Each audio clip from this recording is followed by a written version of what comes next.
സ്വർണം റൂട്ട് മാറ്റി വിൽക്കുന്നവർക്ക് ഇന്ന് നേട്ടം. പവന് എത്ര കിട്ടുമെന്ന് അറിയാം ഇന്നത്തെ വില. കൊച്ചി കേരളത്തിലെ സ്വർണ്ണവിലയിൽ ഇന്നും കുതിപ്പ്. ഇന്നലെ രേഖപ്പെടുത്തിയ പോലെ ഇന്നും 240 രൂപ വർദ്ധിച്ചു. മെയ് മാസമധ്യത്തിൽ ഒറ്റയടിക്ക് വലിയ തോതിൽ വില കൂടിയിരുന്നു. പിന്നീട് അന്തർദേശീയ വില കുറഞ്ഞപ്പോൾ കേരളത്തിലും വില കുറഞ്ഞു.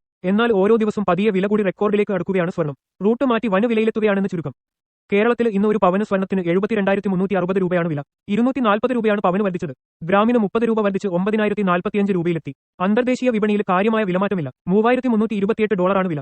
ഇനി തിങ്കളാഴ്ചയാകും വിലമാറ്റം പ്രകടമാകുക. ആഗോള തലത്തിൽ കാര്യമായ മാറ്റമില്ലെങ്കിലും ഇന്ത്യയിൽ വില കൂടാൻ കാരണം അതിർത്തിയിലെ സംഘർഷങ്ങളാണ് എന്ന് വ്യാപാരികൾ സൂചിപ്പിക്കുന്നു. 18 കാരറ്റ് സ്വർണ്ണത്തിന്റെ വില. അതേസമയം വിപണിയിൽ കുറഞ്ഞ കാരറ്റിലുള്ള ആഭരണങ്ങൾക്ക് പ്രാധാന്യം ഏറിയിട്ടുണ്ട്. 22 കാരറ്റിന് വില കൂടിയ സാഹചര്യത്തിലാണ് 18, 14 കാരറ്റ് ആഭരണങ്ങൾക്ക് പ്രിയം ഏറുന്നത്. ഇന്ന് 18 കാരറ്റ് സ്വർണം ഗ്രാമിന് 25 രൂപ വർദ്ധിച്ചിട്ടുണ്ട്. 7,425 രൂപയാണ് ഏറ്റവും പുതിയ നിരക്ക്. അതായത് ഒരു പവന് സ്വർണ്ണത്തിന് 59,400 രൂപ വരും. ആഭരണം വാങ്ങുന്ന വേളയിൽ പണിക്കൂലിയും നികുതിയും ചേരുമ്പോൾ വില 65,000 എത്തും. ആഭരണം വാങ്ങാനുള്ള ചെലവ്. 22 കാരറ്റ് ആഭരണം വാങ്ങുന്നവർക്ക് ഇന്ന് കുറഞ്ഞത് 78,000 രൂപ വേണ്ടിവരും. ഏറ്റവും താഴ്ന്ന പണിക്കൂലിയിൽ കണക്കാക്കുമ്പോഴാണ് ഈ വില. കേരളത്തിലെ ജ്വല്ലറികളിൽ വലിയ ഡിസൈനില്ലാത്ത ആഭരണങ്ങൾക്ക് 5% പണിക്കൂലി. സ്വർണ്ണത്തിന്റെയും പണിക്കൂലിയുടെയും തുകയ്ക്ക് പുറമെ GST കൂടി കൊടുക്കണം. സ്വർണം, പണിക്കൂലി എന്നീ തുക ചേർത്തുള്ള സംഖ്യയുടെ 3% GST. ഇതിനു പുറമെ നാമമാത്രമായ ഹാൾമാർക്കിംഗ് ചാർജും ഉപഭോക്താവ് നൽകണം. സ്വർണം വിൽക്കുമ്പോഴുള്ള വില. അതേസമയം പഴയ സ്വർണം വിൽക്കുമ്പോൾ 4% വരെ വില കുറയും. പഴയ സ്വർണം വിൽക്കുമ്പോൾ വലിയ നഷ്ടമാണ് നേരിടുക. വാങ്ങുമ്പോൾ നൽകിയ പണിക്കൂലി, GST, ഹാൾമാർക്കിംഗ് ചാർജ് എന്നിവയൊന്നും കിട്ടില്ല. മാത്രമല്ല സ്വർണ്ണത്തിന്റെ മാർക്കറ്റ് വിലയും കിട്ടില്ല.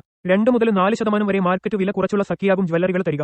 അതായത് മാർക്കറ്റ് വിലയിൽ നിന്ന് 1,500 മുതൽ 3,000 രൂപ വരെ കുറയുമെന്ന് പ്രതീക്ഷിക്കാം. സ്വർണം വാങ്ങുന്നവർ ചെയ്യേണ്ടത്. വില കൂടി വരുന്ന ഘട്ടത്തിൽ ആഭരണം വാങ്ങാൻ താൽപ്പര്യമുള്ളവർ അഡ്വാൻസ് ബുക്ക് ചെയ്തിരുന്നത് നല്ലതാണ്. ബുക്ക് ചെയ്യുന്ന വേളയിലെ വിലയ്ക്ക് ഏത് സമയവും ആഭരണം വാങ്ങാൻ സാധിക്കും. മാത്രമല്ല പിന്നീട് വില കുറയുകയാണെങ്കിൽ കുറഞ്ഞ വിലയ്ക്കും വാങ്ങാം. വിവിധ ജ്വല്ലറികളിൽ ഈ സ്കീമുണ്ട്. വ്യക്തമായി ചോദിച്ചറിഞ്ഞ ശേഷമേ അഡ്വാൻസ് ബുക്ക് ചെയ്യാവൂ. സ്വർണ്ണത്തിന് വലിയ തോതിൽ വില കൂടിയിരിക്കെ ജ്വല്ലറി വ്യാപാരികളും പ്രതിസന്ധിയിലാണ്. പുതിയ ആഭരണങ്ങളുടെ വിൽപ്പന കുറഞ്ഞിട്ടുണ്ട്. എന്നാൽ വിവാഹം പോലുള്ള ആവശ്യങ്ങൾക്ക് പഴയ സ്വർണം മാറ്റി പുതിയത് വാങ്ങുന്ന ട്രെൻഡ് കൂടിവരികയാണ്. മാത്രമല്ല സാധാരണ ധരിക്കാനുള്ള ആഭരണങ്ങൾക്ക് കുറഞ്ഞ കാറ്റിലുള്ള ആഭരണങ്ങളാണ് ഉപഭോക്താക്കൾ തിരഞ്ഞെടുക്കുന്നതത്രേ. യുദ്ധഭീതി ഒഴിയുകയാണെങ്കിൽ സ്വർണ്ണവില വരും ദിവസങ്ങളിൽ കുറയും. ഓരോ രാജ്യങ്ങളും കേന്ദ്ര ബാങ്കുകൾ മുഖേന വൻതോതിൽ സ്വർണം വാങ്ങിക്കൂട്ടുന്നതാണ് സ്വർണ്ണവില ഉയരാൻ ഇടയാക്കുന്നത്.